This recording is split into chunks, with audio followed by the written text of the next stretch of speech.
Hello everyone, CRISPR ലേണിംഗിന്റെ പുതിയൊരു വീഡിയോയിലേക്ക് എല്ലാവർക്കും സ്വാഗതം. ഈ ഒരു വീഡിയോ എന്ന് പറയുന്നത് നമ്മളൊരു റൗണ്ട് ടേബിൾ ഡിസ്കഷൻ ആണ്. ഇന്ന് നമ്മളുടെ കൂടെ ജോയിൻ ചെയ്തത് നമ്മുടെ ക്രിസ്പറിൽ വർക്ക് ചെയ്തുകൊണ്ടിരിക്കുന്ന മെന്റേഴ്സ് ആണ്. അപ്പൊ നമ്മളുടെ മെന്റേഴ്സിനെ നമുക്ക് 1 by 1 ആയിട്ട് പരിചയപ്പെടാം. ഹലോ എവരിവൺ, എൻ്റെ പേര് സാഫിർ കേസ്. ഞാൻ കറന്റ് നൈസർ ഭുവനേശ്വറിലെ ഇന്റഗ്രേറ്റഡ് MSc സെക്കൻഡ് ഇയർ ആണ്. എൻ്റെ മേജർ ഫിസിക്സ് ആണ്. ഞാനിപ്പം ക്രിസ്പറിൽ ഓൾമോസ്റ്റ് ഒരു 3 months ആയി വർക്ക് ചെയ്യുന്നു മെൻറ്ററായിട്ട്. ഹലോ എവരിവൺ, എൻ്റെ പേര് അഭിഷിത് എസ്. ഞാൻ ഐസർ ഭോപ്പാലിൽ 5th year BSMS integrated BSMS student ആണ്, കെമിസ്ട്രി മേജർ. ഞാനിവിടെ ക്രിസ്പറിൽ ഒരു 1.5 year ആയിട്ട് മെൻറ്ററായിട്ട് വർക്ക് ചെയ്യുന്നു. ഹലോ എവരിവൺ, എൻ്റെ പേര് റബൂബ് റഹ്മ. ഞാൻ IISER Thiruvananthapuram 3rd year student ആണ്, ഫിസിക്സ് മേജർ. ഹലോ എവരിവൺ, ഞാൻ ഹിസാന. ഞാൻ IISER Thiruvananthapuram 3rd year student ആണ്, ഫിസിക്സ് മേജറാണ് ഞാൻ എടുത്തേക്കുന്നത്. ഞാൻ ഇവിടെ ക്രിസ്പറിൽ 2 വർഷമായിട്ട് വർക്ക് ചെയ്യുന്നു. അപ്പൊ നമ്മളെ ഈ ഒരു ഡിസ്കഷൻ എന്ന് പറയുന്നത് നമുക്ക് ഐസറിനെ കുറിച്ച് ഒരുപാട് അവയർനെസ് കുറവുള്ള ഒരു സ്ഥലമാണ് കേരളം, അല്ലെ? അപ്പം ഐസർ ആണെങ്കിൽ ഐസർ ആപ്റ്റിറ്റ്യൂഡ് ടെസ്റ്റ് ആണെങ്കിലും നമുക്ക് ഇവിടെ ഓൾറെഡി നിങ്ങൾ ഈ എക്സാം ക്ലിയർ ചെയ്ത് ഇപ്പൊ ഐസറിലും നൈസറിലും ഒക്കെ പഠിച്ചുകൊണ്ടിരിക്കുന്ന ആളുകളാണ്.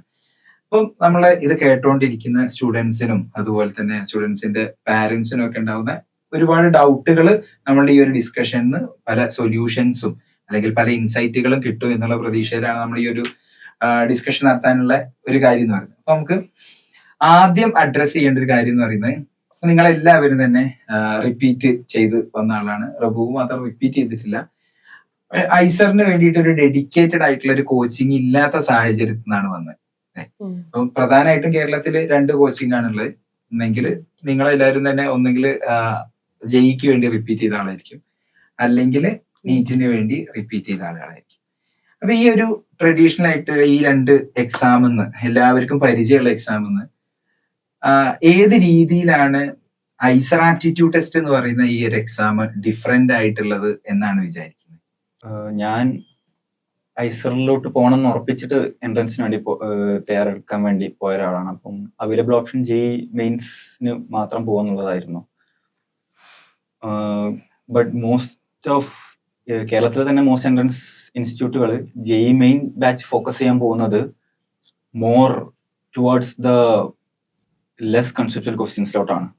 അല്ലെങ്കിൽ കുറച്ചൊരു ഐസർ പ്രിപ്പറേഷന് ഒരു ജെഇ മെയിൻസ് പ്രിപ്പറേഷൻ സഫിഷ്യന്റ് ആവുമെന്ന് എനിക്ക് തോന്നിയിട്ടില്ല.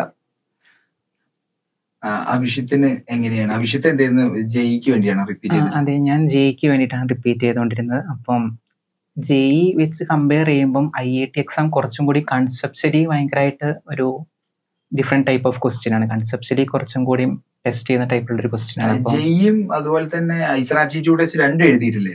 2 എഴുതി. അത് എഴുതുമ്പോൾ തമ്മിലുള്ള ഒരു ഫീലിന്റെ വ്യത്യാസം എന്താ? ക്വസ്റ്റ്യൻസ് ഫീലിന്റെ വ്യത്യാസം എന്ന് പറഞ്ഞാൽ ഫിസിക്സ് ക്വസ്റ്റ്യൻസ് ഒക്കെ കുറച്ചും കൂടി അപ്ലിക്കേഷൻ ലെവലായിട്ട് കുറച്ചും കൂടി തോന്നും. പിന്നെ മാത്സ് ആണെങ്കിൽ കുറച്ചൊന്ന് കമ്പയർ ചെയ്യാൻ പറ്റുന്ന ലെവലിലാണ്, അല്ലെങ്കിൽ മാത്സ് എന്ന് പറഞ്ഞ ചെയ്യുന്നേക്കാളും കുറച്ചൊന്ന് താഴെ ആ ലെവലില്. അപ്പം ഇപ്പൊ ഈ 2 ആളുകളും ജെഇ ബാക്ക്ഗ്രൗണ്ട് വന്ന ആളാണ്. അപ്പൊ നമുക്ക് നീറ്റ് ബാക്ക്ഗ്രൗണ്ട് ആയിട്ടുള്ള ഒരാളോട് ചോദിക്കാം. സാന നീറ്റിന് വേണ്ടിയിട്ടായിരുന്നല്ലോ റിപ്പീറ്റ് ചെയ്തിട്ടുണ്ടായിരുന്നു. അപ്പം എന്താണ് ഈ നീറ്റും ഐസർ ആപ്റ്റിറ്റ്യൂഡ് ടെസ്റ്റും തമ്മിലുള്ള ഒരു വ്യത്യാസം? നീറ്റും ഐസർ ആപ്റ്റിറ്റ്യൂഡ് ടെസ്റ്റും തമ്മിൽ നല്ല വ്യത്യാസമുണ്ട്. ലൈക്ക് ബയോളജി ആണെങ്കിൽ എല്ലാ സബ്ജക്ട്സും കുറച്ചും കൂടെ ലെവൽ കൂടുതലായിട്ടാണ് തോന്നി. കെമിസ്ട്രി എനിക്ക് കുറച്ചും കൂടെ കമ്പയർ ആ ഒരു സെയിം ലെവലായിട്ടാണ് തോന്നിയിട്ടുള്ളൂ. പക്ഷെ ബയോളജി കുറച്ചും കൂടെ നല്ല ക്വസ്റ്റ്യൻസ് നമ്മുടെ ഐസർ ആപ്റ്റിറ്റ്യൂഡിലാണ് വരുന്നത്. ഫിസിക്സ് നല്ല ടഫ് നമുക്ക് ഐസറിലായിരിക്കും വരുന്നുണ്ടാവുക. മറ്റേത് കമ്പയർ ചെയ്യുമ്പോൾ അത്യാവശ്യം ലോങ് ക്വസ്റ്റ്യൻസ് ഒക്കെ നമുക്ക് ഐസർ ആപ്റ്റിറ്റ്യൂഡ് ടെസ്റ്റിലാണ് വരുന്നത്. ഫിസിക്സ് നീറ്റ് കുറച്ചും കൂടെ എളുപ്പമാണ്. അങ്ങനെ പിന്നെ മാത്സ് എന്ന് പറയുമ്പോഴത്തേക്ക് നമുക്ക് ഒന്നും അറിയാത്തൊരവസ്ഥയായിരിക്കും ലാസ്റ്റ് ടൈമിലോട്ടേക്ക് ഉണ്ടാവുക. പക്ഷെ ആ ഒരു എനിക്ക് തോന്നുന്നു എനിക്കൊരു 1 week അല്ല 1 month കിട്ടിയിട്ടുണ്ടായിരുന്നു നീറ്റ് എക്സാം കഴിഞ്ഞിട്ട്. അപ്പൊ ഞാൻ അധികം മാത്സിൽ കംപ്ലീറ്റ് നോക്കിയെന്നല്ല, പക്ഷെ ഞാൻ അധികം പറ്റാവുന്ന കാര്യങ്ങളൊക്കെ നോക്കി വെച്ചിട്ടുണ്ടായിരുന്നു. പക്ഷെ എനിക്ക് മാത്സ് ആയിരുന്നു കുറവുണ്ടായിരുന്നു, പക്ഷെ ബാക്കി 3 അത്യാവശ്യം സ്കോർ ചെയ്യാൻ പറ്റി. അങ്ങനെയാണ്. ഐസറിന് വേണ്ടിയിട്ടുള്ള ഒരു എക്സ്ക്ലൂസീവ് കോച്ചിങ് ആണോ നിങ്ങൾ നോക്കുന്നത്? ഐസറിന് വേണ്ടി മാത്രം ടൈലർ മെയ്ഡ് ആയിട്ടുള്ള ക്ലാസ്സുകൾ, ഐസറിലെ സ്റ്റുഡൻസ് നിങ്ങൾക്ക് തരുന്ന മെന്റർഷിപ്പ്, വീക്ക്ലി ടെസ്റ്റ്, മന്ത്ലി ടെസ്റ്റുകൾ, ഇതെല്ലാം അടങ്ങുന്ന ഒരു എക്സ്ക്ലൂസീവ് ആയിട്ടുള്ള ഐസർ കോച്ചിങ് പ്രോഗ്രാമിന്റെ കൂടുതൽ ഡീറ്റെയിൽസ് അറിയാൻ വേണ്ടിയിട്ട് താഴെ ഞാൻ ഡിസ്ക്രിപ്ഷനിൽ ഡീറ്റെയിൽസ് കൊടുക്കുന്നുണ്ട്. ഈ ഫോൺ നമ്പറിലും നിങ്ങൾക്ക് കോൺടാക്ട് ചെയ്യാവുന്നതാണ്. ഇനിയിപ്പം 2 ആഴ്ചയാണല്ലോ പ്രിപ്പറേഷൻ ഉള്ളത്. അപ്പൊ നിങ്ങളെല്ലാവരും തന്നെ നമ്മളെ കുട്ടികളുടെ കൂടെയുള്ള മെന്റേഴ്സ് ആണ്.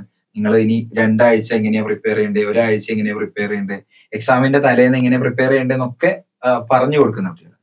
റബൂബ് എങ്ങനെയാണ് ഈ ഒരു 2 ആഴ്ചത്തെ പ്രിപ്പറേഷൻ എങ്ങനെ കാണണം എന്നാണ് വിചാരിക്കുന്നത്? അതായത് കൂടുതൽ റിവിഷൻ ഫോക്കസ്ഡ് ആവണം. അതായത് നിങ്ങൾക്കിനി എന്താണ് നിങ്ങൾ പഠിച്ച എല്ലാ കൺസെപ്റ്റ്സും നല്ല ക്ലിയർ ആയിട്ട് കൺസെപ്റ്റ് ആയിട്ട് നിങ്ങൾക്ക് വൃത്തിയിൽ എങ്ങനെ എല്ലാ ക്വസ്റ്റ്യൻസിനെ അറ്റംപ്റ്റ് ചെയ്യാവുന്ന രീതിയിൽ നിങ്ങൾ നിങ്ങളുടെ ബേസ് ഉറപ്പിക്കുക. അപ്പം പരമാവധി നിങ്ങൾ പഠിച്ച ചാപ്റ്റേഴ്സ് റിവൈസ് ചെയ്യുക. അതിനൊപ്പം എല്ലാത്തിലും PYQs ഇന്റൻസീവ് ആയിട്ട് ചെയ്യുക.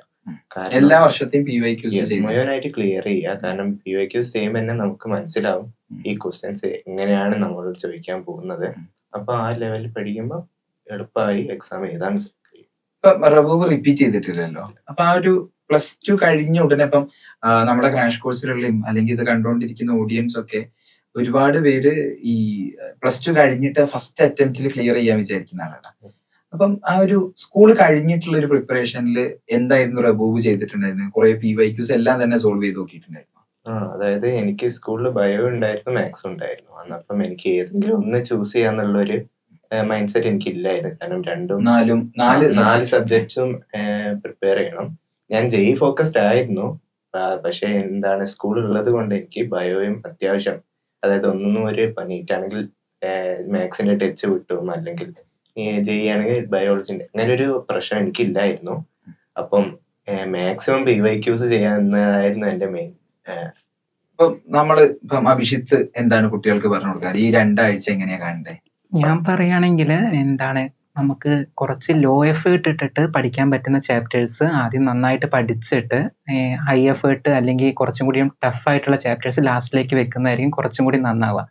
ആദ്യം തന്നെ ടഫ് ആയിട്ടുള്ള ചാപ്റ്റേഴ്സ് പഠിക്കാൻ തുടങ്ങിക്കഴിഞ്ഞാൽ നമുക്കൊരു ടൈമിൽ ഒരു കൺട്രോൾ കിട്ടില്ല. ഒരുപാട് ടൈം അതിൽ വേസ്റ്റ് ചെയ്തിട്ട് ബാക്കി ലാസ്റ്റിലേക്ക് വരുമ്പോൾ ഒരു കുന്നുപോലെ കുറേ ചാപ്റ്റേഴ്സ് നമുക്ക് തോന്നും. അപ്പം ആ പിള്ളേർ ചിന്തിക്കുമ്പം എന്തായിരിക്കും, മീൻസ് ഇത്രയും ചാപ്റ്ററിന് പഠിക്കാനുണ്ട്, പഠിക്കാൻ പറ്റില്ല എന്ന് വിചാരിക്കും. ആകെപ്പാടെ ടെൻഷനായിപ്പോവും. അപ്പോൾ ഞാൻ പറയുമ്പം ആദ്യം പറ്റുന്നിടത്തോളം എളുപ്പമുള്ള ചാപ്റ്റേഴ്സ് പഠിച്ച് തീർത്തിട്ട് ലാസ്റ്റ് വരുന്ന ടൈമിൽ ഈ ടഫായിട്ടുള്ള ചാപ്റ്റേഴ്സ് പഠിക്കുക എന്നുള്ള രീതിയിലായിരിക്കും കുറച്ചും കൂടി നന്നായിരിക്കും. സാഫിർ ഇപ്പം ഐസർ ആപ്റ്റിറ്റ്യൂഡ് ടെസ്റ്റും ക്ലിയർ ചെയ്തിട്ടുണ്ട്, അതേപോലെ നെക്സ്റ്റ് എക്സാമും ക്ലിയർ ചെയ്തിട്ടുണ്ട്. അപ്പം ഒരു ഫൈനൽ ലാപ്പ് ഓഫ് പ്രിപ്പറേഷൻ നൈസറിനും കൂടെ ഒരാൾ കാണണമെന്നുണ്ടെങ്കിൽ എന്തായിരിക്കും?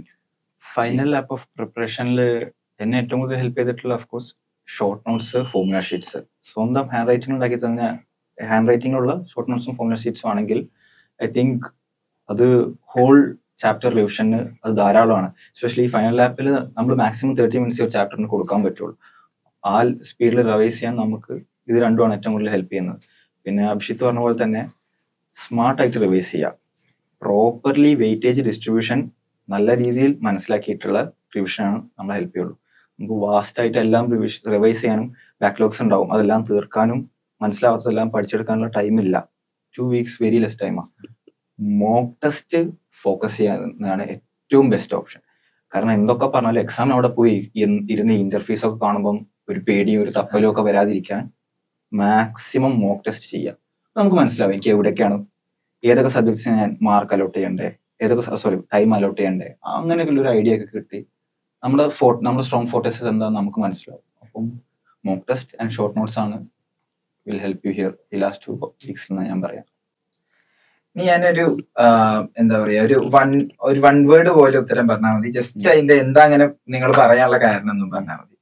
ഐസർ ആപ്റ്റിറ്റ്യൂഡ് ടെസ്റ്റിന് ഒരു കുട്ടി റിസൾട്ട് ഡിസൈഡ് ചെയ്യുന്ന, ഐസർ ആപ്റ്റിറ്റ്യൂഡ് ടെസ്റ്റ് ക്രാക്ക് ചെയ്യോ ഇല്ല എന്നുള്ളത് ഡിസൈഡ് ചെയ്യുന്ന സബ്ജക്ട് ഏതാണ് ഇസാനയ്ക്ക് തോന്നിയിട്ടുള്ളത്? കെമിസ്ട്രി. എന്തുകൊണ്ടാണ് അങ്ങനെ പറയുന്നത്?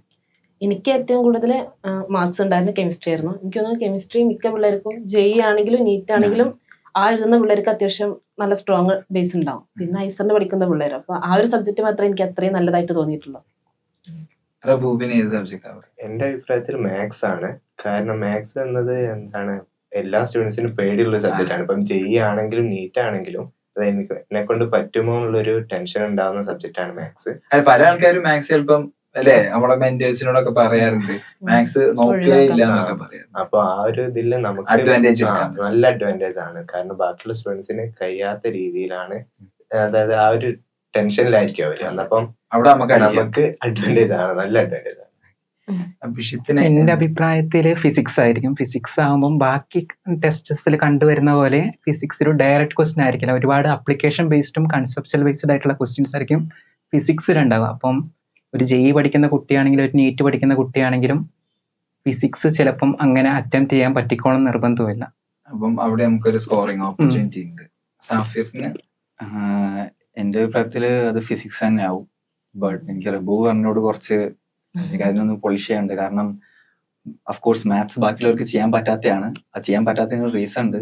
നമ്മൾ മാത്സിലോട്ട് ഇടുന്ന ടൈമിനനുസരിച്ചുള്ള റിട്ടേൺ ഓഫ് മാർക്സ് കിട്ടുന്നുണ്ടോന്ന് അതാണ് ഞാൻ മോക്ക് ടെസ്റ്റിന്റെ ഇമ്പോർട്ടൻസ് പറഞ്ഞത്. മോക്ക് ടെസ്റ്റ് ചെയ്ത് ഉറപ്പ് വരുത്തണം. Maths is A hard subject. So ആ മാത്സിൽ ഇടുന്ന ടൈം കൊണ്ടുപോയിട്ട് ഫിസിക്സിലോ കെമിസ്ട്രിയിലോ ടഫ് ക്വസ്റ്റ്യൻസിൽ ഇട്ടാൽ 4 മാർക്ക് ഉറപ്പായി കിട്ടും എന്നുള്ള ഉറപ്പുണ്ടെങ്കിൽ ആ ടൈം പ്രോപ്പർലി ഇൻവെസ്റ്റ് ചെയ്യുക. And I would say physics ആണ് ഡിസൈഡിങ് ഫാക്ടർ. കാരണം കെമിസ്ട്രിയും ബയോളജിയും ഹൈ സ്കോറിംഗ് സബ്ജക്ട്സ് ആണ്. അപ്പൊ അവിടെ എനിക്കൊരു ഡിഫറൻസ് ഓഫ് ഒപ്പീനിയൻ എന്താണെന്ന് വെച്ചാൽ അവിടെ ആരും പറയാത്തതുകൊണ്ട് ഞാൻ ബയോളജി പഠിപ്പിക്കുന്നതുകൊണ്ടാണ് പറയുന്നത്. ബയോളജിയും കെമിസ്ട്രിയും ഈസിലി സ്കോറിംഗ് ആണ്. ഒരു 10 തൊട്ട് 12 ചോദ്യം വരെയൊക്കെ എല്ലാവർക്കും സ്കോർ ചെയ്യാൻ പറ്റുമല്ലോ. അപ്പൊ അതെങ്ങാനും മിസ്സായാൽ പിന്നെ ബാക്കി 3 സബ്ജക്ട് കുറച്ച് സ്ട്രെയിൻ ആയിട്ട് മാറും. ബാക്കി 3 ഈക്വലി ഇമ്പോർട്ടന്റ്. ഇനി ഇപ്പം അഭിഷിത്തിലേക്ക് വരികയാണെന്നുണ്ടെങ്കിൽ, അഭിഷിത്ത് പ്രിപ്പയർ ചെയ്തിരുന്ന സമയത്ത് ഒരു അഭിഷിത്ത് ചെയ്തിരുന്നാവണമെന്ന് നിർബന്ധമൊന്നുമില്ല. സാധാരണ ഇപ്പൊ നമ്മളെ കുട്ടികളൊക്കെ മെന്റർ ചെയ്യുന്ന സമയത്ത് അവര് ചെയ്തുകൊണ്ടിരിക്കുന്ന ഒരു മിസ്റ്റേക്ക് ചൂണ്ടിക്കാണിക്കാനാണെന്നുണ്ടെങ്കിൽ നമ്മുടെ സ്റ്റുഡൻസ് റെഗുലർ ആയിട്ട് പ്രിപ്പറേഷനിൽ വരുത്തുന്ന മിസ്റ്റേക്ക് എന്തായിരിക്കും പറയാം? അപ്പം ഒന്ന് പറയുകയാണെങ്കിൽ ഇവര് ഇങ്ങനെ ഹാർഡ് ചാപ്റ്റർ, പഠിക്കാൻ പറ്റാത്ത ചാപ്റ്ററിന് ഒരുപാട് ടൈം ഇൻവെസ്റ്റ് ചെയ്തിട്ട് വെറുതെ സമയം കളയും. അപ്പൊ ഞാൻ പറഞ്ഞിരിക്കുന്ന എല്ലാവരോടും പറയുന്നത് എന്താന്ന് വെച്ചാൽ, നിങ്ങൾക്ക് പഠിക്കാൻ പറ്റിയ നിങ്ങൾക്ക് സ്ട്രോങ് ആയിട്ടുള്ള സബ്ജക്റ്റിലെ ചാപ്റ്റേഴ്സ് പ്ലസ് വെയിറ്റേജ് കൂടിയ ചാപ്റ്റേഴ്സ് അത് ആദ്യം നന്നായിട്ട് പഠിച്ച് അതിന് ശേഷം മാത്രം ഈ ടഫ് ആയിട്ടുള്ള ചാപ്റ്റേഴ്സിലോട്ട് നോക്കിയാൽ മതി എന്നുള്ളതാണ്. അപ്പൊ ഇവരിങ്ങനത്തെ ഹാർഡ് ചാപ്റ്റേഴ്സിന്റെ എക്സാം വരുമ്പോഴും മാർക്ക് കുറയുന്നത് കാണുമ്പോൾ ടെൻഷൻ അടിക്കാൻ തുടങ്ങും. അപ്പൊ ഞാൻ പറയുന്നത് ടെൻഷൻ അടിച്ച് ടൈം കളഞ്ഞാൽ നിങ്ങൾ ടൈം പോയി, അത്രേ ഉള്ളൂ. അപ്പം എല്ലാ ചാപ്റ്ററും നമ്മൾ പഠിക്കാൻ ആവശ്യമില്ല. അപ്പം വെയിറ്റേജ് കൂടിയ ചാപ്റ്ററിൽ മാക്സിമം എത്ര പറ്റുന്നോ അത്രയും നന്നായിട്ട് പഠിച്ചാൽ തന്നെ ഒരു 120+ വാങ്ങാൻ പറ്റും. ഈ ഇസാനയുടെ സ്റ്റുഡൻസ് ഒക്കെ വരുത്താറുള്ള ഒരു മിസ്റ്റേക്ക് ആയിട്ട് തോന്നിയ എന്താ? മേജറായിട്ട് അവർക്ക് പഠിച്ചു കഴിയുന്നത് ഓർക്കുന്നില്ല. അതാണ് മെയിൻ ടെൻഷൻ. എപ്പോഴാണെങ്കിലും ലൈക്ക് ഈസി ചാപ്റ്റേഴ്സ് ആണെങ്കിലും ഡിഫിക്കൽട്ട് വന്നാൽ അവരെപ്പോഴും പറഞ്ഞുകൊണ്ടിരിക്കുന്നതാണ് ഓർക്കുന്നില്ല. പക്ഷെ എഴുതുന്ന സമയത്ത് അവർക്ക് എഴുതി നോക്കിയാലേ അറിയത്തുള്ളൂ. മോക്ക് ടെസ്റ്റ് വരുമ്പോഴത്തേക്കും നല്ല മാർക്ക് ഉണ്ടാവും. പക്ഷെ തലേ ദിവസം എന്നോട് വിളിച്ച് പറയും, എനിക്കൊന്നും ഓർമ്മയില്ല ചേച്ചി, എന്ത് ചെയ്യും ഞാൻ ഇനി എന്നൊക്കെ പറയും. പിന്നെ അങ്ങനെ പറഞ്ഞു കൊടുക്കും, നിങ്ങൾക്ക് അത് വെറുതെ ആണ്, ലൈക്ക് ഒന്ന് ജസ്റ്റ് റിവൈസ് ചെയ്താൽ മതി എന്ന് പറയും. പക്ഷെ അവർക്ക് മെയിൻലി ഈ ടെൻഷനും പിന്നെ കുറെ പിള്ളേരുടെ പ്രശ്നം എന്ന് വെച്ചാൽ ഈ AI ഉപയോഗിച്ച് ചെയ്യും. അവര് പഠിക്കുന്ന സമയത്ത് ജസ്റ്റ് അവർ ചിന്തിക്കത്തില്ല, ഡയറക്ട്ലി AI ഇട്ട് കൊടുത്ത് അപ്പൊ ആ ഒരു വേ ഓഫ് തിങ്കിങ് മാറും. എക്സാമിനാകുമ്പോൾ പുതിയ ക്വസ്റ്റ്യൻസ് വരിക. അപ്പൊ ആ ഒരു വേ നമുക്ക് കിട്ടത്തില്ലല്ലോ. അപ്പൊ അതൊരു മെയിൻ സംഭവമാണ്. അപ്പൊ അതുകൊണ്ട് ഈ മോക്ക് ടെസ്റ്റ് എഴുതുമ്പോഴും അവർ പറയും കുറെ പഠിച്ച് കുറെ ക്വസ്റ്റ്യൻ ചെയ്തെന്നൊക്കെ പറയും. പക്ഷെ നമ്മൾ കൊടുക്കുന്ന ക്വസ്റ്റ്യൻസ് പുതിയതായതുകൊണ്ട് എഴുതുന്ന സമയത്ത് മാർക്ക് ഉണ്ടാവില്ല. അപ്പൊ ഇങ്ങനെ പറയുമ്പോ നോക്കുമ്പോഴത്തേക്കും ഈ AI-ന്റെ ഒരു സംഭവം പിന്നെ ഈ ടെൻഷൻ ഭയങ്കര ഫാസ്റ്റ് ആവത്തില്ല. നമ്മൾ സ്വന്തമായി ചെയ്യുമ്പോഴേ നമുക്ക് ഫാസ്റ്റ് ആയിട്ട് ചെയ്യാൻ പറ്റും. കാൽക്കുലേറ്റർ ഉപയോഗിക്കുന്നതും നമ്മുടെ മനസ്സിൽ കണക്ക് അതിന്റെ ഒരു ഡിഫറൻസ് അതാണ് മെയിൻ. എന്താണ് സാഫിറിന്റെ കുട്ടികൾ ചെയ്യാറുള്ള മിസ്റ്റേക്ക് ആയിട്ട് തോന്നിയത്? ഞാൻ പർട്ടിക്കുലർലി കണ്ടുവരുന്ന ഒരു മിസ്റ്റേക്ക് എന്ന് വെച്ചാല് ഒരു കിട്ടാത്ത ക്വസ്റ്റ്യനിൽ തന്നെ കുറെ ടൈം സ്പെൻഡ് ചെയ്യുക. അത് ആക്ച്വലി അതൊരു ഭയങ്കര ഇതാണ്. ചില ക്വസ്റ്റ്യൻസ് ഒക്കെ സോൾവ് ചെയ്യാൻ നല്ല ഹരമുള്ള ചാപ്റ്റേഴ്സ് ഒക്കെ ഉണ്ടാവും, നല്ല ഹരമുള്ള ക്വസ്റ്റ്യൻസ് ഒക്കെ ഉണ്ടാവും. ബട്ട് ഒരു ക്വസ്റ്റ്യനിൽ എൻ്റെ അഭിപ്രായത്തിൽ 10 മിനിറ്റിലേറെ നിങ്ങൾക്ക് സ്പെൻഡ് ചെയ്യേണ്ട ആവശ്യം വന്നാൽ ആ ക്വസ്റ്റ്യന് കിട്ടുന്ന മാർക്ക് വേർത്തിട്ടല്ല. അത് ലീവ് ചെയ്തിട്ട് തിരിച്ച് ട്രേഡ് ഓഫ് ഉണ്ട്. അതെ, ആ ട്രേഡ് ഓഫ് നമ്മൾ മനസ്സിലാക്കി വെക്കണം. അപ്പം മോക്ക് ടെസ്റ്റ് എഴുതുമ്പോഴും നമ്മള് ക്വസ്റ്റ്യൻസ് പ്രാക്ടീസ് ചെയ്യുമ്പോഴും 10 മിനിറ്റിലേറെ ആയിട്ട് ഒരു ക്വസ്റ്റ്യൻ നമുക്ക് ക്രാക്ക് ചെയ്യാൻ പറ്റിയില്ലെങ്കിൽ സൊല്യൂഷൻ നോക്കുക, ക്വസ്റ്റ്യൻ റൗണ്ട് ചെയ്ത് വെക്കുക, നെക്സ്റ്റ് പിന്നെ ഒരു വട്ടം തിരിച്ചു വന്നിട്ട് ആ ക്വസ്റ്റ്യൻ ഒന്നും കൂടെ അറ്റൻഡ് ചെയ്ത് നോക്കുക. 10 മിനിറ്റിലേറെ ആ ക്വസ്റ്റ്യൻ സ്പെൻഡ് ചെയ്യുന്നത് ടൈം റിഡൻഡന്റ് ആയി പോവുകയാണ്. ഇപ്പൊ നമ്മൾ പറഞ്ഞതൊക്കെ ഒരു മോക്ക് ടെസ്റ്റിന്റെ ഇമ്പോർട്ടൻസ് ആണ് ഇപ്പൊ പറഞ്ഞു വരുന്നത്. അപ്പം നിങ്ങളുടെ അഭിപ്രായത്തില് ഒരു സ്റ്റുഡന്റ് എപ്പം മോക്ക് ടെസ്റ്റ് എഴുതാൻ സ്റ്റാർട്ട് ചെയ്യണം? ഏകദേശം എത്ര മോക്ക് ടെസ്റ്റ് എങ്കിലും എക്സാമിന്റെ മുന്നേ എഴുതിയിട്ടുണ്ടാവണം? അതിന്റെ ഒരു ഫ്രീക്വൻസി എന്താണ്? ഓരോ മോക്ക് ടെസ്റ്റിന് ശേഷം എന്ത് ചെയ്യണം? മിസ്റ്റേക്സ് എങ്ങനെ മനസ്സിലാക്കണം എന്നൊക്കെയാണ്. ഇപ്പൊ റബൂബ് എന്താണ് സ്റ്റുഡൻസിന് പറഞ്ഞു കൊടുക്കാറ്? അതായത് ഇപ്പൊ ഒരു മോക്ക് ടെസ്റ്റ് നമ്മൾ എഴുതാണെങ്കിൽ ആ മോക്ക് ടെസ്റ്റ് കഴിഞ്ഞിട്ട് നമ്മൾ കൃത്യമായിട്ടൊരു പോസ്റ്റ് എക്സാം അനാലിസിസ് വേണം. അതായത് നമുക്ക് എവിടെയൊക്കെയാണ് മാർക്ക് പോയത്, എവിടെയൊക്കെയാണ് പ്രശ്നം പറ്റിയത് എന്നുള്ളത്. എന്നിട്ട് ഈ മിസ്റ്റേക്സ് ഒക്കെ നോട്ട് ചെയ്ത് ഒരു മിസ്റ്റേക്ക് ജേർണൽ നമ്മൾ ഉണ്ടാക്കണം. അതായത് നമുക്ക് ലാസ്റ്റ് എക്സാമിന് മുമ്പേ ഞാൻ എന്തൊക്കെ മിസ്റ്റേക്സ് മുമ്പ് എക്സാമിൽ വരുത്തി, എന്ന് നമുക്ക് കൃത്യമായിട്ട് മനസ്സിലായാൽ ആ മിസ്റ്റേക്സ് പിന്നെ നമ്മൾ റിപ്പീറ്റ് ചെയ്യില്ല. അപ്പം നമ്മൾ ഈ ഒരു മിസ്റ്റേക്സുകൾ ഉണ്ടാക്കുന്നതോടെ നമുക്ക് നമ്മുടെ എന്താണ് ഉള്ളിൽ തന്നെ ഈ ഒരു പോലത്തെ ക്വസ്റ്റ്യൻസ് കാണുമ്പോഴൊക്കെ നമുക്ക് പെട്ടെന്ന് മൈൻഡിലേക്ക് വരും, അതായത് ഇന്നത്തെ മിസ്റ്റേക്സ് ഞാൻ വരുത്തിയിട്ടുണ്ട്, അപ്പം അത് നമ്മൾ റിപ്പീറ്റ് ചെയ്യില്ല. അതായത് നമ്മള് മിസ്റ്റേക്ക് ട്രാക്ക് ചെയ്താൽ മാത്രമേ അത് റിപ്പീറ്റ് ചെയ്യാൻ പറ്റൂ. ഓക്കെ. ഇസാനിന്റെ ഒപ്പീനിയനിൽ എത്ര മോക്ക് ടെസ്റ്റ്, എത്ര ഫ്രീക്വൻസി, എന്തൊക്കെയാണ് എക്സാമിന് ശേഷം ചെയ്യേണ്ട കാര്യങ്ങളായിട്ട് തോന്നിയിട്ടുള്ളത്?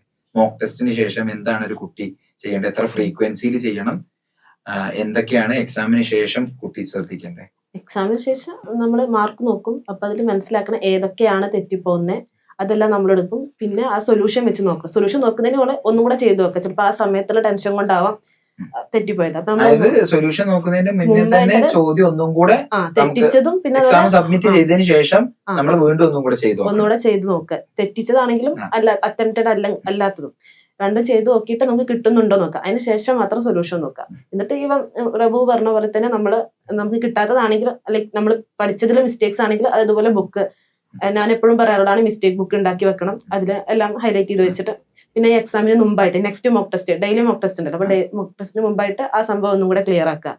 അങ്ങനെ ഓരോ മോക്ക് ടെസ്റ്റ് കഴിയുമ്പോഴത്തേക്കും നമ്മൾ തെറ്റിക്കാൻ പറ്റുന്ന കുറെയൊക്കെ തെറ്റുകൾ ചെയ്യും. അതുകൊണ്ട് കുറേ മോക്ക് ടെസ്റ്റ് ചെയ്യുക. ഈ മോക്ക് ടെസ്റ്റ് ചെയ്യുന്ന സമയത്ത് കുട്ടിയൊക്കെ ഇങ്ങനെ ഒരു കോൺഫിഡൻസ് ലെവലൊക്കെ കൂടി വരുന്നതായിട്ട് ഇപ്പൊ നമ്മളേതിൽ ഇപ്പൊ ഏകദേശം 4 മോക്ക് ടെസ്റ്റ് ആയി. അപ്പൊ ഇതിന് എനിക്ക് തോന്നുന്നു അവർക്ക് മാർക്കും കൂടുന്നുണ്ട്. പിന്നെ സ്ട്രൈക്ക് റേറ്റ് ലൈക്ക് അതാണെങ്കിൽ കൂടി വരുന്ന പോലെയാണ് എനിക്ക് എന്റെ പിള്ളേരിൽ വെച്ച് നോക്കിയപ്പോ മനസ്സിലായത്. അപ്പൊ മോക്ക് ടെസ്റ്റ് കുറെ ചെയ്യുമ്പോഴത്തേക്ക് ലാസ്റ്റ് ആകുമ്പോഴത്തേക്ക് നമ്മള് പറ്റാവുന്ന അത്രയൊക്കെ നന്നായിട്ട് വരും. ഇനി പല സ്റ്റുഡൻസിനും കുറെ സെൽഫ് ഡൗട്ടുകൾ ഉണ്ട്. അതായത് എന്റെ ലെവലിലുള്ള കുട്ടികൾക്ക് ഐസർ ക്രാക്ക് ചെയ്യാൻ പറ്റുമോ? അപ്പം ആ പറയുന്ന കുട്ടികളുടെ ലെവലൊന്നും നമുക്ക് അറിയില്ല കേട്ടോ. അപ്പൊ ഞാൻ ഈ ക്രാക്ക് ചെയ്ത നിങ്ങളോട് ചോദിക്കുകയാണ്, ഏത് ലെവലുള്ള കുട്ടികൾക്കാണ് ഐസർ ക്രാക്ക് ചെയ്യാൻ പറ്റുക? ഭയങ്കര സ്കൂളിലൊക്കെ ടോപ്പേഴ്സ് ആയിട്ടുള്ള ഒറ്റ കുട്ടിക്ക് മാത്രം, അങ്ങനെയൊക്കെ ഭയങ്കര ലെവലില് +2 ബേസും കാര്യമുള്ള ഒരു സ്റ്റുഡന്റിനാണോ പറ്റുക, അതോ നിങ്ങളുടെ ഒരു ഒപ്പീനിയൻ എന്തായിരിക്കും ക്രാക്ക് ചെയ്യാൻ പറ്റുക? സാഫിർ എന്താ പറയാ?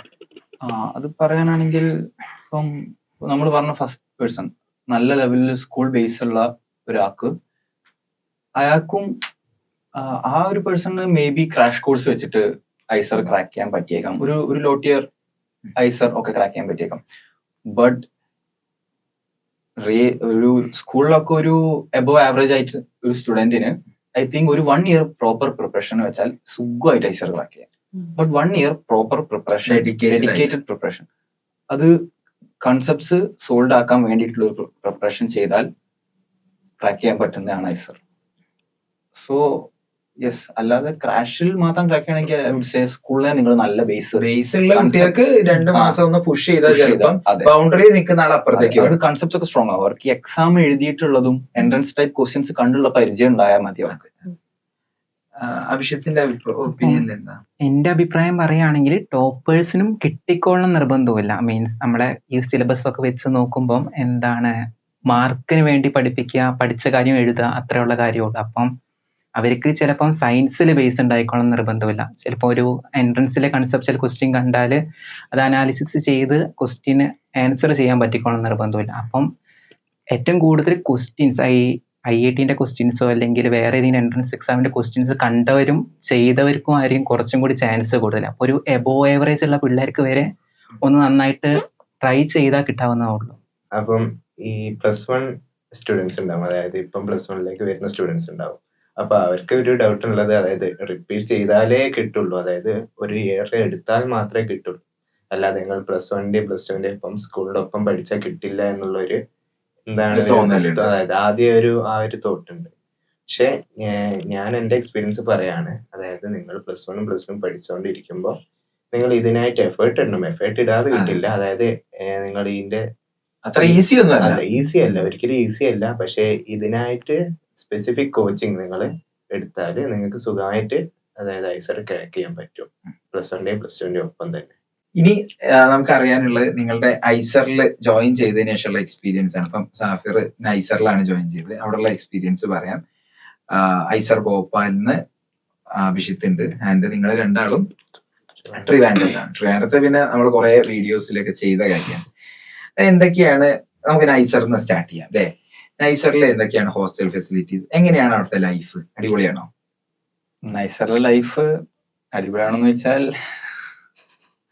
അടിപൊളി 100% അടിപൊളിയാണെന്ന് ഞാൻ പറയത്തില്ല. കാരണം എന്താ റിയാലിറ്റീസ് നമ്മൾ പറയണല്ലോ. Hostel life actually pretty nice ആണ്. നമുക്ക് ഒരു 2 ഷെയറിംഗ് റൂമാണ് ഉണ്ടാവുക. ഇന്റഗ്രേറ്റഡ് MSc-കാർക്ക് 2 ഷെയറിംഗ് റൂമാണ്. അത് 4th ഇയർ 5th ഇയർ നമുക്ക് സിംഗിൾ റൂം കിട്ടും. അതിനായിട്ട് അധികം ഫീസൊന്നുമില്ല. ഫീസിന്റെ നൈസുള്ള ഫീസിന്റെ അവസ്ഥയിലൊക്കെ പറയാം. പിന്നെ നൈസറിൽ ഇപ്പൊ ഞങ്ങൾ ഫേസ് ചെയ്യുന്ന ഏറ്റവും വലിയ പ്രശ്നം എന്ന് പറഞ്ഞാൽ ഫുഡ് ഭയങ്കര മോശമാണ്. ഈ പ്രത്യേകിച്ച് കേരളീസിന് അവിടെ അതെ അതെ. പിന്നെ അതുപോലെ നൈസറിൽ ഇപ്പം ലൈക്ക് 2025 ബാച്ച് മുതൽ മെസ്സ് നിർബന്ധമാക്കിയിട്ടുണ്ട്. മെസ്സിൽ വളരെ മോശം ഫുഡ് വന്നാ കേട്ടിട്ടുള്ളത്. അപ്പൊ അങ്ങനെ കുറച്ച് അക്കാഡമിക്സ് ഒക്കെ എങ്ങനെയാ? അക്കാഡമിക്സ് അത് ഐ തിങ്ക് എല്ലാവർക്കും അഗ്രി ചെയ്യാൻ പറ്റും. പ്രൊഫസേഴ്സ് ഒക്കെ ടോപ്പ് നോച്ച് റിസർച്ചേഴ്സ് ആണെങ്കിലും അവർക്ക് പഠിപ്പിക്കാൻ വളരെ നന്നായി അറിയുന്നവരെ ആയിരിക്കില്ല. അവര് അവിടെ റിസർച്ച് ചെയ്യാൻ പോകുന്നത്. അതെ.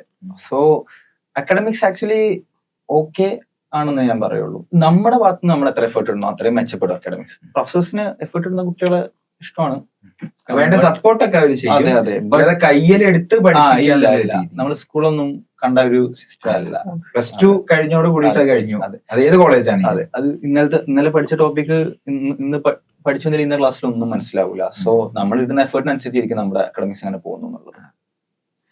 അഭിഷിത്തിന്റെ ഐസർ ഭോപ്പാൽ വിശേഷങ്ങൾ എന്തൊക്കെയാണ്? ഓക്കെ, അപ്പം ഐസർ ഭോപ്പാലിലാണെങ്കിൽ hostel facilities stay completely okay ആണ്, മീൻസ് അടിപൊളിയാണ്, കുഴപ്പമൊന്നുമില്ല. അക്കാഡമിക്സ് ആണെങ്കിലും ഇപ്പം സാഫിർ പറഞ്ഞോട് ഞാൻ യോജിക്കുന്നു. അവരെന്ന് പറഞ്ഞാൽ പ്രൊഫസേഴ്സ് എന്ന് പറഞ്ഞാൽ അവർ സയന്റിസ്റ്റ് ആണ്, ജസ്റ്റ് ടീച്ചർ അല്ല നമുക്ക് അവിടെ. നമുക്ക് അവർ ജസ്റ്റ് ഇൻസ്ട്രക്ടേഴ്സ്. അപ്പോൾ അവർ ഇൻസ്ട്രക്ഷൻ മാത്രമേ തരത്തുള്ളൂ പഠിപ്പിക്കുമ്പോൾ. അപ്പം ഇങ്ങനെയൊക്കെയാണ് കാര്യങ്ങൾ നടക്കുന്നത്. അപ്പം ബാക്കി നമ്മൾ ഇടുന്ന സെൽഫ് സ്റ്റഡി ടൈമും നമ്മളിടുന്ന എഫേർട്ട് പോലെയായിരിക്കും. ഒരു കോഴ്സിന് 1 മണിക്കൂർ ക്ലാസ് എടുക്കുന്നതിന് മാക്സിമം 3 മണിക്കൂർ നമ്മൾ സെൽഫ് സ്റ്റഡി ചെയ്യണം എന്ന് തന്നെയാണ് അവരും പറയുന്നത്. അപ്പം അത്രയും എഫേർട്ട് ഇടുന്നവർക്ക് നന്നായിരിക്കും. ഇപ്പം നല്ല റാങ്ക് വാങ്ങി IITക്കൊക്കെ നല്ല റാങ്ക് വാങ്ങി ഇവിടെ വന്നിട്ട് ഉഴപ്പുന്നവരുമുണ്ട്. ഭയങ്കര ഫ്രീഡമാണ്, അവിടെ എത്തിക്കഴിഞ്ഞാൽ കുറച്ച് ഫ്രീഡം കൂടുതലാണ്. അപ്പം അത് യൂട്ടിലൈസ് ചെയ്യുന്നവരുമുണ്ട്, മിസ്യൂസ് ചെയ്യുന്നവരുമുണ്ട്. അപ്പം മിസ്യൂസ് ചെയ്ത് ഉഴപ്പി ഒന്നും ആവാണ്ടാവാത്തവരുണ്ട്. അപ്പം അതൊരു പ്രശ്നമാണ്. ഈ ഐസർ നിങ്ങൾ രണ്ടാളും ഐസർ തിരുവനന്തപുരത്ത് വരുന്ന ആളല്ലേ? ഇപ്പൊ എന്താ ഒരേ ബാച്ചിലും ഉള്ള ആളുകളല്ലേ? ഇപ്പൊ എന്താ നിങ്ങളൊരു ഐസർ TVM എക്സ്പീരിയൻസ് ആർക്കും ആണെങ്കിലും പറയാം? ഓവറോൾ നല്ലതാണ്. ഇപ്പൊ ഇവര് പറഞ്ഞ സെയിം അവസ്ഥ തന്നെയാണ് അവിടെ. ലൈക്ക് പ്രൊഫസേഴ്സ് എന്ന് പറയുമ്പോൾ ഇവര് പറഞ്ഞ പോലെ തന്നെ സയന്റിസ്റ്റ് ആണ്, അത്രേ ഉള്ളൂ. ടീച്ചിങ്ങിൽ അത്രയും ഹൈപ്പ് ഉണ്ടാവണം എന്നില്ല. പക്ഷെ നമുക്ക് ഫെസിലിറ്റീസ് യൂട്ടിലൈസ് ചെയ്യുകയാണെങ്കിൽ ഓക്കെ, TAs ഉണ്ടാവും, സീനിയേഴ്സ്, പിന്നെ ലൈബ്രറി ഫെസിലിറ്റി, അങ്ങനെയെല്ലാം നമ്മൾ എത്ര അങ്ങോട്ടേ ഇടുന്നോ അതിനനുസരിച്ച് നമ്മൾ മാക്സിമം ഐസറിനെ മുതലാക്കണം. സ്പൂൺ ഫീഡ് ചെയ്ത് ഒരിക്കലും ആ തരത്തില്ല. നമ്മളെങ്ങനെ എഫേർട്ട് ഇടണോ എന്നുള്ള ഡിപ്പെൻഡ് ചെയ്തിരിക്കും നമ്മുടെ റിസൾട്ട്, നമ്മുടെ ഭാവിയൊക്കെ. അങ്ങനെ യൂസ് ചെയ്ത അടിപൊളിയാണ്, എല്ലാ ഫെസിലിറ്റീസും ഉണ്ട്, നമ്മളത് പോയിട്ട് യൂട്ടിലൈസ് ചെയ്യണം. അല്ലാണ്ട് ആരും വന്ന് നമ്മളെ ഹെൽപ്പ് ചെയ്യണം എന്നില്ല. ഇനി നമ്മുടെ പാരന്റ്സിനും അല്ലെങ്കിൽ പല ആസ്പിറൻസിനും ഉള്ളൊരു ഡൗട്ടാണ്. ഞാന് ഒരു ഐസറിന് പറ്റിയൊരു സ്റ്റെഫാണോ, അതിലൊരു ഒരു കുട്ടി ഞാൻ ഐസറിന് പറ്റിയ റൈറ്റ് ഫിറ്റ് ആണോ എന്നുള്ള പല ഡൗട്ടും കുട്ടിയൊക്കെ ഉണ്ടാവാറുണ്ട്. അതുപോലെ തന്നെ അവരുടെ പാരന്റ്സിനാണെന്നുണ്ടെങ്കിൽ ഈ പറയുന്ന ഐസറും കാര്യമൊക്കെ ആയിട്ട് ഈ കുട്ടിക്ക് മുന്നോട്ട് പോകാനുള്ള ഒരു ഇത് കാര്യം ഉണ്ടോ എന്നുള്ളൊരു പാരന്റ്സിന്റെയും പല ആൾക്കാരുടെയും ഡൗട്ടാണ്. അപ്പം നിങ്ങളെ ഒരു ഒപ്പീനിയൻ അനുസരിച്ച് ഇപ്പം റബൂബിനോട് ഞാൻ ചോദിക്കുകയാണെങ്കിൽ ഏത് ടൈപ്പ് ഓഫ് സ്റ്റുഡൻസ് ആണ് ഐസറിലേക്ക് പോകേണ്ട റൈറ്റ് ഫിറ്റ് സ്റ്റുഡൻസ് എന്ന് പറയുന്നത്? എന്റെ അഭിപ്രായത്തിൽ നിങ്ങൾക്ക് സയൻസിനോടുള്ള പാഷൻ ഉണ്ടെങ്കിൽ മാത്രമേ ഐസർ ജോയിൻ ചെയ്യാൻ പാടുള്ളൂ. അല്ലാതെ നിങ്ങൾ വേറെ ഏതെങ്കിലും ഒരു ഏരിയയിലേക്കാണ് നിങ്ങളുടെ ഇൻട്രസ്റ്റ് എങ്കിൽ ആ ഒരു ഇൻട്രസ്റ്റിന് ഡയറക്ട്ലി ഈ ഫീൽഡ് ഒരു കണക്ഷൻ ഉണ്ടെങ്കിൽ മാത്രമേ എന്ത് ചെയ്യാൻ പാടുള്ളൂ, ഐസറിലേക്ക് വരാൻ പാടുള്ളൂ. അല്ലാതെ ഒരു അതായത് ഓപ്ഷൻ ബി ആയിട്ട് ഒരിക്കലും ഐസറിന് നീറ്റ് കിട്ടിയിട്ടില്ല എന്നാ പിന്നെ ഐസർ കിട്ടി അങ്ങനെ ഒരു രീതിയിൽ ഒരിക്കലും ഐസറിൽ വരരുത്. കാരണം ദിസ് ഇസ് എന്താണ് ഒരു ഹോൾ അതർ ഡിഫറെന്റ് പ്ലേസ് ആണ്. അതായത് ഒരിക്കലും ആ ഒരു നീറ്റിന്റെ നിങ്ങൾക്ക് ആ സ്ട്രീമേ അല്ല. അഭിഷിത്ത് എങ്ങനെയാ ഇതിലേക്ക് ആഡ് ചെയ്യാം? അപ്പോൾ ഞാനും പറയുകയാണെങ്കിൽ പാഷൻ ഇല്ലെങ്കിൽ പോയി ജസ്റ്റ് നിങ്ങൾക്കൊരു ചുമ്മാ കിട്ടുന്നൊരു ഡിഗ്രി പോലെ തോന്നത്തുള്ളൂ. മീൻസ് ചുമ്മാ നാട്ടിൽ പഠിച്ചാൽ പോരെ, BSc MSc പഠിച്ചു കഴിഞ്ഞാൽ ആ ഫീല് നിങ്ങൾക്ക് കിട്ടത്തുള്ളൂ. അപ്പം എന്താണ് ഒരു സയൻസിന് പാഷനുള്ള കുട്ടിയാണെങ്കിൽ നന്നായിട്ട് യൂട്ടിലൈസ് ചെയ്യാൻ പറ്റും. അവർക്ക് റിസർച്ചിനോട് താല്പര്യം അങ്ങനത്തെ ഒരു കാര്യങ്ങളൊക്കെ ഉണ്ടെങ്കിൽ നന്നായിട്ട് യൂട്ടിലൈസ് ചെയ്യാൻ പറ്റും. എന്താ ഈ ഒരു കാര്യത്തിലേക്ക് ആഡ് ചെയ്യാനല്ലേ? ആഡ് ചെയ്യാൻ ഉള്ളത് ഇത് തന്നെയാണ്. ഇപ്പം ഫോർ എക്സാമ്പിൾ ഇപ്പൊ ഞങ്ങളുടെ നേരത്തെ ഡിസ്കഷൻ തന്നെ പറഞ്ഞല്ലോ, ഞങ്ങൾക്ക് ഒരു 2.5 months ബ്രേക്ക് ഉണ്ട്, ഒരു 2 months ഇന്റേൺഷിപ്പ് ചെയ്യാനാണ് മോസ്റ്റ് ഓഫ് ഇപ്പോൾ പോകുന്നത്. അപ്പൊ അതൊന്നും അതൊക്കെ നമ്മൾ വേറെ പ്രൊഫഷൻസിനോട് മെയിലായിട്ട് ചോദിച്ചു മേടിക്കുന്ന ഇന്റേൺഷിപ്സ് ഒക്കെയാണ്. നമ്മുടെ ഒരു താല്പര്യാർത്ഥം റിസർച്ച് ഫോക്കസ് ചെയ്യാൻ ഒരു താല്പര്യം ഉണ്ടെങ്കിൽ മാത്രം എസ്റോട് പോന്നാൽ മതി. പിന്നെ പാരന്റ്സ് മനസ്സിലാക്കേണ്ടത്, കുറെ ആൾക്കാർ എനിക്ക് മെസ്സേജ് ചോദിച്ചിട്ടുണ്ട്, പ്ലേസ്മെന്റിന്റെ അവസ്ഥ എങ്ങനെയാണ്. ഇവിടെ പ്ലേസ്മെന്റ് എന്ന് പറഞ്ഞൊരു കോൺസെപ്റ്റ് ഇല്ല. റിസർച്ച് പ്ലേസ്മെന്റ് എന്ന് പറഞ്ഞ കോൺസെപ്റ്റ് ഇല്ല. ഒരു റിസർച്ച് റോഡ് മാപ്പ് എന്ന് പറഞ്ഞാൽ you complete your post graduation degree, PhD, post doc, PhD കഴിഞ്ഞിട്ട് ഇൻഡസ്ട്രി പോകുന്നവർക്ക് ഇൻഡസ്ട്രി പോവാം. അത് mostly chemistry, biology, experimental physics ആൾക്കാർക്കാണ് ഇൻഡസ്ട്രിയിൽ പോകാൻ ചാൻസ് കൂടുതൽ. തിയറിറ്റിക്കൽ ഫിസിക്സ് എല്ലാ ഫീൽഡിലേക്കൊന്നും ഇൻഡസ്ട്രി എൻട്രി കിട്ടണമെന്നില്ല. അങ്ങനെ നോക്കുകയാണെങ്കിൽ നമുക്ക് പ്ലേസ്മെന്റിനെ പറ്റി സംസാരിക്കാം. അതും സ്റ്റിൽ നിങ്ങളുടെ PhD എത്ര മെച്ചപ്പെട്ടിട്ടുണ്ട് എന്നുള്ളതിനൊക്കെ ബേസ് ചെയ്താവും. സോ വരുമാനം ഒരു കുറെ പൈസ ഉണ്ടാക്കണം എന്നുള്ളൊരു മൈൻഡ് സെറ്റ് ഒക്കെ ആയിട്ട് I don't know how much research will help you. കാരണം PhDക്ക് തന്നെ ഇന്ത്യയിൽ PhDക്ക് ഐ തിങ്ക് 37,000 ആണ് സ്റ്റാർട്ടിങ് ആയിട്ട് PhD സ്റ്റൈപ്പൻഡ്. വളരെ ലോ ആണ് ഇപ്പോഴത്തെ ഒരു സിറ്റുവേഷൻ. അബ്രോഡ് ആണെങ്കിൽ ഒരു 2.5 lakhs ഒക്കെയാണ് ആവറേജ് കിട്ടുന്നത്. That's actually not bad. അവിടുത്തെ ലിവിങ് കണ്ടീഷൻ വെച്ച് നോക്കുമ്പോൾ നോട്ട് ബാഡ്. കുറച്ച് സേവിങ്സ് കിട്ടും. സോ ഒരു പ്ലേസ്മെന്റ് ഓറിയന്റഡ് ചിന്താഗതി ഉള്ളവർ കൂടെ ആണെങ്കിൽ ഐ വുഡ് സേ നിങ്ങൾ ഒന്നും കൂടെ ഒന്ന് തിങ്ക് ചെയ്യുക, എന്നിട്ട് മതി എടുത്ത് കഴിയാൻ മതി. അല്ലാതെ നമ്മൾ ഈ ഒരു സയന്റിസ്റ്റ് എന്ന് പറഞ്ഞാൽ കണ്ടമാന പൈസ അങ്ങനെ ആൾക്കാരെ കൊണ്ട് ശരിയൊന്നുമില്ല. ഇപ്പൊ എല്ലാ കൺട്രീസും അവരുടെ റിസർച്ച് ഫണ്ട് വെട്ടിച്ചുരുക്കുക. അമേരിക്കയൊക്കെ വളരെ രീതിയിൽ അവരുടെ റിസർച്ച് ഫണ്ട് വെട്ടിച്ചുരുക്കുന്നുണ്ട്. പാഷനേറ്റ് ആവണം, ഒരു ക്യൂരിയോസിറ്റി ഉണ്ടാവണം, പെർസീവിയറൻസ്. നമ്മൾ ഈ പഠിക്കുന്ന പ്രോസസ്സ് ഇഷ്ടപ്പെടുന്ന ആൾക്കാർക്ക് അവർക്ക് സൂട്ട് ചെയ്ത ഒരു ഇതാണ്. കാരണം നമ്മളെ പഠിച്ചുകൊണ്ടിരിക്കുക, നമ്മൾ ത്രൂ ഔട്ട് ദ പ്രോസസ് നമ്മൾ എന്തെങ്കിലുമൊക്കെ പഠിച്ചുകൊണ്ടിരിക്കുക. നമ്മൾ ആക്ച്വൽ റിസർച്ച് ചെയ്യാന്ന് പറഞ്ഞാൽ അത് നമ്മളെ ഐസറിലും ഒക്കെ ഉള്ള ടീച്ചേഴ്സും പഠിച്ചോണ്ട്. അതെ അതാണ്. അപ്പം ആ ഒരു പ്രോസസ്സ് ഇഷ്ടപ്പെടുന്നത്, ഈ പഠിക്കുന്ന ഈ ലേണിംഗ് പ്രോസസ്സ് നിൽക്കാതെ എന്നും പഠിച്ചുകൊണ്ടിരിക്കുക എന്നുള്ളൊരു അങ്ങനെയൊക്കെ ഒരു താല്പര്യമുള്ളവർക്കൊക്കെ ചേരുന്നതാണ്.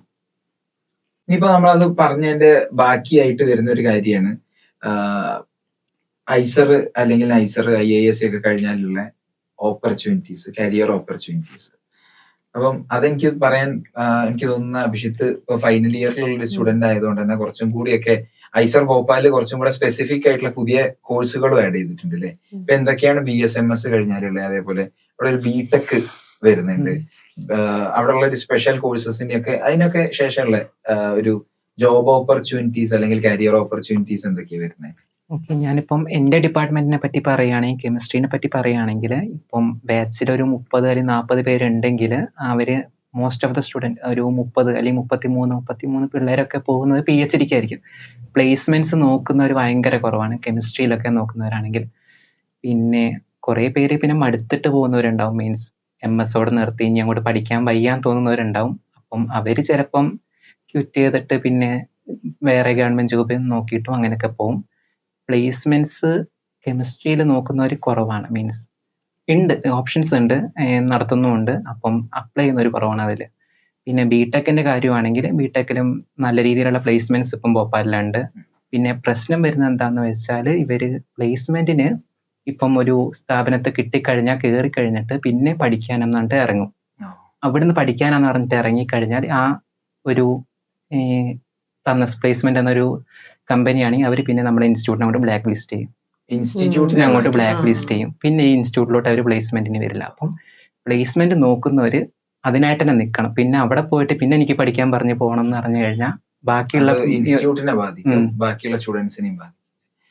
ഈ നൈസറിലേക്ക് വരികയാണെന്നുണ്ടെങ്കിൽ നൈസറിൽ ബാബ അറ്റോമിക് റിസർച്ച് സെന്ററിലേക്കൊക്കെ അബ്സോർപ്ഷൻ നടക്കുന്നുണ്ട് എന്നൊക്കെ നമ്മൾ പുറത്തുനിന്ന് കേൾക്കുന്നുണ്ട് അല്ലെ, വെബ്സൈറ്റിലൊക്കെ വായിക്കാൻ പറ്റും. അപ്പൊ എത്രത്തോളം കുട്ടികളാണ് അങ്ങനെ അബ്സോർബ് ചെയ്യപ്പെടുന്നത്, അതല്ലാതെ വേറെ എന്തൊക്കെ ഓപ്പർച്യൂണിറ്റീസ് ആണ് നൈസറിൽ പഠിച്ചാലുള്ളത്? സോ ഫസ്റ്റ് ഓഫ് ഓൾ ബാർക്കിലോട്ട് നൈസറിന്റെ ഒരു അട്രാക്ഷൻ പോയിന്റ് ആൾക്കാർ കാണുന്നത്, നൈസറിന് MSc കഴിഞ്ഞ ആൾക്കാർക്ക് ബാർക്കിന്റെ എക്സാമിൽ അപ്പിയർ ചെയ്യണ്ട, ബാർക്കിന്റെ ഇന്റർവ്യൂവിന് ഡയറക്റ്റ് അപ്പിയർ ചെയ്യാം. അപ്പം അത് പുറത്തുനിന്ന് കേൾക്കുന്ന ഒരാൾക്ക് തോന്നും വാവ് അത് ഭയങ്കര അടിപൊളി ഒരു സയന്റിഫിക് ഓഫീസർ പൊസിഷൻ എന്ന് പറഞ്ഞാൽ വളരെ നല്ലൊരു പൊസിഷൻ ഒക്കെയാണ്. അപ്പൊ അതിന്റെ റിയാലിറ്റി എന്ന് പറഞ്ഞാൽ വളരെ ഐ തിങ്ക് 5 കൊല്ലത്തിൽ അവർ 18 ആൾക്കാരെ എങ്ങനെ എടുക്കുന്നുള്ളൂ, അങ്ങനെ എന്തോ ലൈക്ക് വളരെ ചുരുങ്ങിയ ഒരു ഇതാണ്.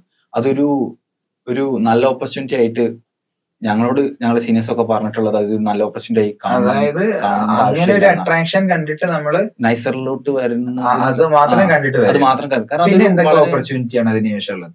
അതിനുശേഷമുള്ള പിന്നെയുള്ള ഓപ്പർച്യൂണിറ്റീസ് ഓഫ് കോഴ്സ് MSc കഴിഞ്ഞാൽ നമുക്ക് ഇപ്പം MSc കഴിഞ്ഞോടെ മടുത്തു. ഇപ്പൊ അഭിഷിത്ത് പറഞ്ഞ MSc കഴിഞ്ഞോട് മടുത്താൽ ഐ വുഡ് സേ ഒന്ന് നെറ്റൊക്കെ എഴുതിയിട്ട് എന്ത് ചെയ്യാം, നമുക്ക് ടീച്ചിങ് ഫീൽഡിലോട്ട് ഡയറക്റ്റ് പോവാം.